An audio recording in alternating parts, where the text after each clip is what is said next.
Today I'm going to talk about The Devil You Know. It's the only studio album by Heaven and Hell. Let's first address the elephant in the room. This is basically a Black Sabbath album. It was the original Heaven and Hell lineup. Later I'll get into why it's not labeled as Black Sabbath, but it's pretty much a Sabbath album.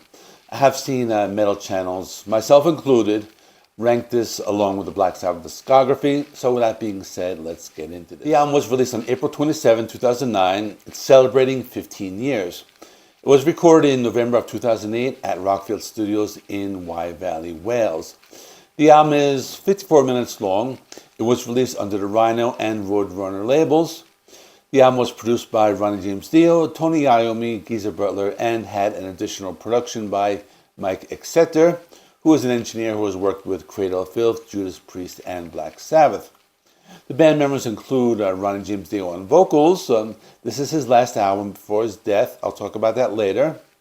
It has Tony Iommi on guitar, Geezer Butler on bass, and Vinny Appice on drums. The album reached the top 10 in its first week of release. It debuted at number 8 on the Billboard 200 chart, and it sold 30,000 copies right away. It was awarded a Best Album at the 2010 Metal Hammer Golden Gods Awards. And the album artwork is adopted from a painting by Per Øyvind Augustin titled Satan. The artwork features the numbers 25 and 41, which refer to the Bible verse Matthew 25:41, which reads, "Then he will say to those on his left, 'Depart from me, you cursed, into the eternal fire prepared for the devil and his angels.'" So you may be wondering why this album was not released under the Black Sabbath and why it was released under the Heaven and Hell name. So let's begin the story in 2006. The original members of Black Sabbath, which was Tony Iommi, Geezer Butler, Ozzy Osbourne, and Bill Ward, they were inducted into the Rock and Roll Hall of Fame. After this, Tony Iommi and Sharon Osbourne signed an agreement stating that the name Black Sabbath could not be used unless Ozzy Osbourne was part of the band. So given these conditions, the members decided to use the name Heaven and Hell, which comes from the first album that the band recorded with Dio after he joined the group in 1979. Now you may be wondering, why did Tony sign this agreement with Sharon? So in 2009, Ozzy filed a lawsuit against Tony Iommi, claiming that Iommi had illegally claimed the sole ownership of the band's name in a filing with the U.S. Patent and Trademark Office. Ozzy's lawyers argued that his signature lead vocals were largely responsible for the band's success. The lawsuit was settled by June 2010, and Ozzy became a 50% owner of the name. As a result, only Ozzy Osbourne and Tony Iommi own rights to the name Black Sabbath. The other original members of the band, Geezer Butler and Bill Ward, do not own any part of the name. This agreement is significant because it means that the name Black Sabbath cannot be used unless Ozzy Osbourne is part of the band. This is why the album The Devil You Know was released under the name Heaven and Hell instead of Black Sabbath. And let me read a quote from Sharon Osbourne. So she was talking to, I believe it was Steve O. She said, "But Ozzy and Tony own the name, Geezer and Bill don't, so it's Ozzy and Tony, and they are partners in Black Sabbath." So you're kind of right. Ozzy and Tony are equal. At the time, the other guys, it's kind of pay for play. This was the last album with Dio. In the time leading up to his death, Dio was part of the band. He had completed a tour with Heaven and Hell in Atlantic City, New Jersey, and shortly before revealing his stomach cancer diagnosis in November 2009, he was being treated at MD Anderson in Houston. So even after his diagnosis, Dio's impact on the metal community remained strong. He was regarded as one of the most articulate and exhaustive representatives of the metal community that has ever lived. Sadly, Ronnie James Dio passed away on May 16th, 2010, at the age of 67 after losing a battle with stomach cancer, and his legacy just continued to go on. Let's talk about the songs now. The first track is Adam and Evil. This is about manipulation, deceit, and the destructive nature of power. The lyrics paint a picture of a world filled with illusions where nothing is truly as it seems. The song is a cautionary tale. It talks about dangers of power and deception and consequences of blind ambition. And the song has a very Black Sabbath feel. The band is going back to that slow and heavy guitar riffs they were known for. It's interesting. This is their first album since Forbidden, and immediately you hear the difference. And By the way, let me just get this out here. I'm going to be talking about this album as if it were a Black Sabbath album throughout this video. I just wanted to get that out there, but personally, I think this reminds me of something from their Mob Rules album. It's slow, heavy, dark. In other words, it's what fans are looking for. Here is the next track. This song mentions the devil and his daughter, which is something that was mentioned in my video for the Headless Cross. They pick up the pace a little on this one. The main riff is classic. Ronnie James Dio still sounds in top form. He never lost any part of his voice up to his last days. I like the song. It's still very dark and heavy. Maybe it could have been on the Heaven and Hell album from 1980. They have lots of dark undertones in the song. You also have to give credit to the drumming. There's lots of great drum fills throughout the song. Bible Black is track number 3. This one goes much deeper. The song explores themes of disillusionment, temptation, and the search for meaning and purpose in life. The song's title references the use of black ink in biblical scripture. The song's title references the use of black ink in biblical scriptures. Black signifies judgment. However, unlike an objective judgment issued by an impartial person or group, the song focuses on individual interpretations of biblical teachings. It's also very dark. It implies that some preachers use their influential positions to manipulate their followers. A lot of this was inspired by the upbringing of members. For example, Dio was raised around a Seventh-day Adventist church, and the other members were raised Christian. So that upbringing influenced the song lyrics. The song also received a lot of criticism from religious groups who interpreted the song as an attack on their beliefs. But that was not the first time this happened. It's heavy metal. We've heard the story before. But this music is very dark. They start the song with some soft acoustic guitars and a melodic solo. It kind of reminds me of some of the softer songs like Children of the Sea.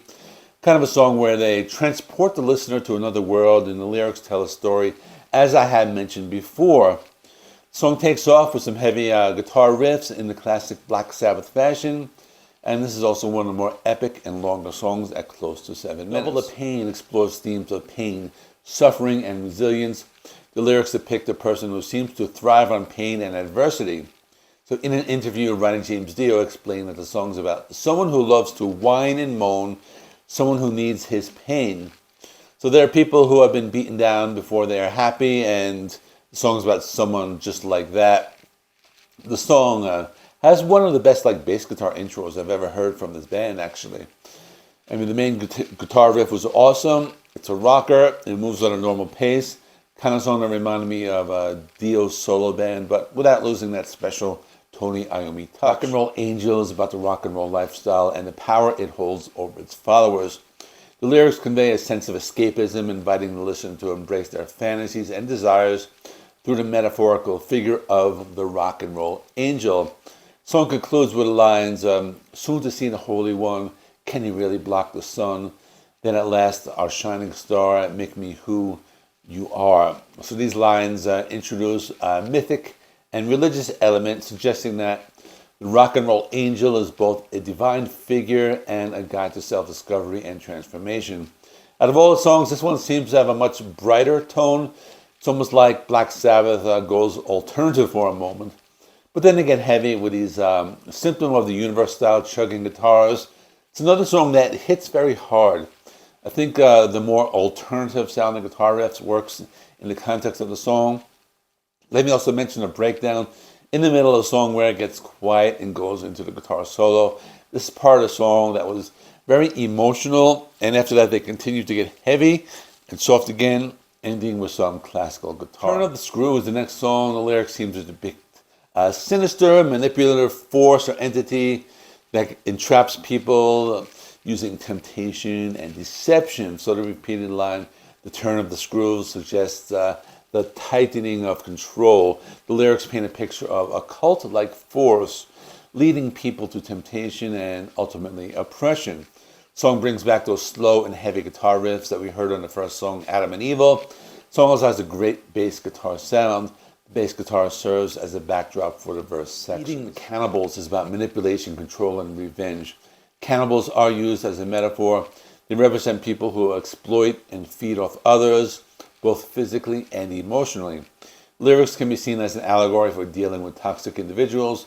The chorus suggests that the act of cannibalism is not limited to the physical act, but includes the consumption of one's spirit and personal identity. The phrase eating the cannibals can be interpreted as reclaiming power from those who have oppressed or manipulated others.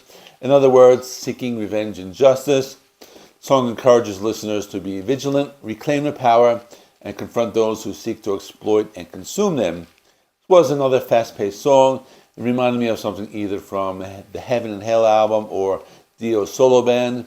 It's a great song because it has a tight rhythm section and some cool lead guitar work by Tony Iommi. Follow the Tears is a song about the consequences and trusting in others. So, for example, one of the lines is, I sing, but I can't make a song. It may express a struggle to communicate or express oneself effectively, perhaps because their emotions and experiences are overwhelming. So, in general, songs send a message to people that self-reliance and self-preservation are important.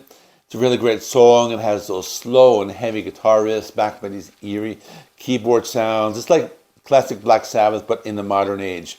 The keyboards really make the difference in the song. It's slow and heavy. I mentioned the Mob Rules album before. I'll mention it again. It reminded me of that. It's the penultimate song, and it seems to be describing a mysterious and potentially dangerous situation involving characters waiting for the witching hour. There are references to dark themes, lots of violence. Lyrics create a sense of foreboding and occult undertones. Another song that reminded me of Dio's solo band. Still an awesome song. One of the more upbeat songs with some dark fantasy-based lyrics and just an old-school heavy metal vibe. The guitar solo is also very awesome on this song. Breaking Into Heaven is the last song on the album. It appears to be about a conflict between the forces of good and evil, with a group trying to forcibly gain entry or break into heaven. The lyrics depict a group of once innocent beings who have embraced temptation and evil. It's a clash between light and darkness. This is another slow and heavy Mob Rules or Dehumanizer style song. It's dark, it's heavy, it's evil sounding. Dio is still in top form, and it's sad knowing that this is his last song, or at least the last song that appeared on a major studio album. As all, I think this is one of the best heavy metal albums of the 2000s. I would even go as far as to say that it's the best Black Sabbath album since Dehumanizer, and I think it's a pretty bold statement to say it, but I'm saying it. This is a 10 out of 10 album for me. This is the band going back to their classic sound. If you have never listened to it, check it out. Also, check out my most recent review of The Headless Cross right there. Thanks for watching. Please like this video. It helps me with the YouTube algorithm. Please subscribe if you have not already. I do rock and metal reviews, rankings, and more. Thanks for watching. I will see you in the next one.